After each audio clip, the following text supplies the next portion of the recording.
Today I'll teach you guys how you guys can see who added you on Snapchat. So what you want to do is first just make sure your Snapchat is up to date, alright? Because if your Snapchat is not up to date, then this setting or like this feature might not work. So inside your app store, just search for Snapchat. So my Snapchat says open, that means it's up to date. But if it says update instead of open, click on update to update your Snapchat.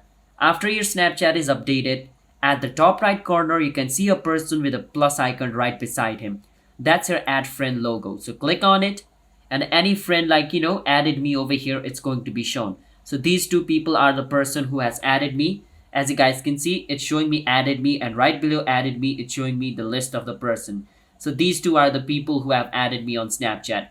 So that's how we guys can see who added you on Snapchat. Now what is added you means? So basically what this means is these two people have sent me friend request in Snapchat. So until and unless I accept it, they are not my friend, alright? So it's called added me list. So basically if you get a friend request, you can think of that as added me, alright? So I haven't accepted it, that's why they are still over here. So I'm not going to accept it, so I'm just going to close that.